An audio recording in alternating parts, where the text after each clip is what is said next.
Astrology जो होती है वो बहुत एक्यूरेट होती है। ऐसा नहीं है कि आज सिर्फ इंडिया में एस्ट्रोलॉजी चलती है, बाहर आप यूएस चले जाइए, यूके चले जाइए, वहाँ पे भी बहुत चलता है। इसके अंदर में आप ऐसा नहीं है कि आप चीज़ों को जड़ से ख़त्म कर देते हैं। अगर जड़ से चीज़ ख़त्म हो जाए तो शायद दुनिया का हर एक बंदा काम सिर्फ एस्ट्रोलॉजी का कर ले। दुनिया के अंदर कहीं ना कहीं जो एस्ट्रोलॉजी है, न्यूमरोलॉजिस्ट हैं, बहुत सारे हैं, पर किसकी ऑथेंटिसिटी कितनी है ये एक बड़ा क्वेश्चन है। तो आज हम आपकी बात करवाते हैं अलग अलग एस्ट्रोलॉजिस्ट के साथ जो कि वर्ल्ड लेवल पे गोल्ड मेडलिस्ट रह चुके हैं, अपनी लाइफ में अचीवमेंट्स अचीव कर चुके हैं। आइए उनसे जानते हैं कि क्या एस्ट्रोलॉजी में क्या डीप कंसेप्ट्स होते हैं और इसकी इवैल्यूएशन कितनी प्रिसिजन में अच्छी होती है। हम बात करने जा रहे हैं मिस्टर विनीत के साथ, जो कि एक एस्ट्रोलॉजर भी हैं और एक टैरो कार्ड रीडर भी हैं। सर बहुत बहुत स्वागत है आपका स्कैनर्स पंजाब पे। Good morning. तो सर बेसिकली आप by profession tarot card reader भी हैं, एस्ट्रोलॉजर भी हैं। पहले आप इसको डिफाइन करिए कि ये है क्या एक्चुअल में। देखिए, फर्स्ट ऑफ ऑल मेरा नाम विनीत सखूजा है। मेरा अपने वेबसाइट चल रही है टैरो स्कूल ऑफ इंडिया, मैं साथ में पढ़ाता भी हूँ। सबसे पहले बात तो आपने पूछी थी ऑथेंटिसिटी की, ठीक है। आप कभी भी किसी एस्ट्रोलॉजर के पास में अगर जाते हैं, एस्ट्रोलॉजी जो होती है वो बहुत एक्यूरेट होती है। It's just depends upon the experience of the astrologer, ठीक है।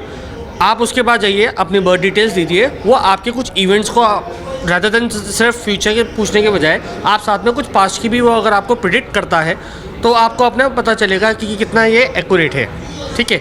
दूसरी रही बात टैरो कार्ड्स की भी। टैरो कार्ड्स में भी सिमिलरली ये होता है, जब आप एक रीडिंग किसी से भी लेते हैं, चाहे वो एस्ट्रोलॉजी पे हो चाहे वो टैरो पे हो, वो अपनी तरफ से कुछ ना कुछ आपको प्रेडिक्शंस देंगे। अगर वो पास की नहीं देते तो आप उनसे पूछ सकते हो, आपको पता चल जाएगा सामने वाला आपको कितना जेन्युइन है। और ये चीज़ें बहुत वर्क करती हैं, ये आज से नहीं लिखी हुई। एस्ट्रोलॉजी का वर्णन अगर आप पुराण में भी पढ़ोगे तो आपको वहाँ पर भी दिखाई देगा। और इसके अंदर में बस आपकी प्रैक्टिस के ऊपर है कि आप कितना अच्छे से करते हो। जो उसमें एस्ट्रोलॉजी में चीज़ चाहिए होती है वो आपको एक्यूरेट टाइम ऑफ बर्थ चाहिए होता है। टैरो में वो नहीं होता, टैरो में टाइम ऑफ बर्थ की रिक्वायरमेंट नहीं होती। टैरो में आप सिर्फ कार्ड्स लेते हैं और कार्ड से प्रेडिक्शंस देते हैं। ये इस तरीके से ये चीज़ें वर्क ऑन करती हैं।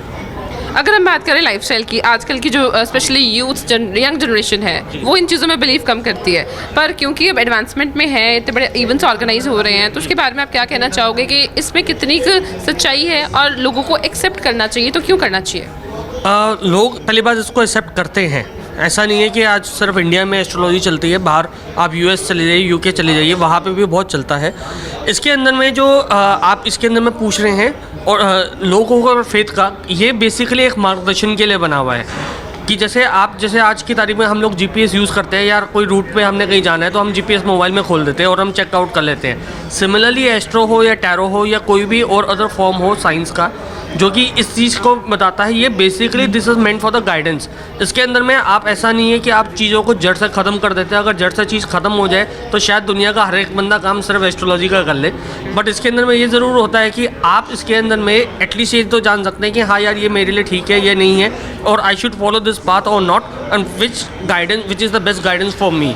इस तरीके से ये चीज़ मैनिफेस्ट करती है। और जैसे जैसे दशा चलती है वैसे वैसे आप लोगों की सबकी टेंडेंसी भी बदलती है। अगर आप भी देखोगे, आप अपनी लाइफ भी देखोगे, अगर आप 20-25 साल के, 25-30 साल के, ऐसा नहीं है कि सेम 30 ईयर से आपकी सेम लाइफ पैटर्न हो या सेम थिंकिंग पैटर्न हो। आपका थिंकिंग पैटर्न भी बदला होगा। एक टाइम पे कभी आप एग्रेसिव भी हुए हो, एक टाइम पे कभी आपने सोचा नहीं चलो आप चीज़ों को लेट गो करते हैं। ये सारी चीज़ें आपकी डिपेंड करती हैं हॉरोस्कोप के ऊपर और दशा के ऊपर। जी, तो जैसे कि एस्ट्रोलॉजी में कुछ चीज़ें बताई जाती हैं कि ये उपाय कर लीजिए या इन चीज़ों को चेंज करिए, तो आपको लगता है कि रियलिस्टिक लाइफ में हर, जैसे आपने बताया कि लाइफ सेम नहीं रहती, तो हर बार एक ही बताई हुई का सोल्यूशन तो सेम नहीं रहेगा? जी, फर्स्ट ऑफ ऑल जो रेमेडीज़ बताई जाती हैं कुछ जनरल रेमेडीज़ होती हैं, ठीक है। उनका इफेक्ट होता है, डिपेंड करता है हॉरोस्कोप के ऊपर आपके।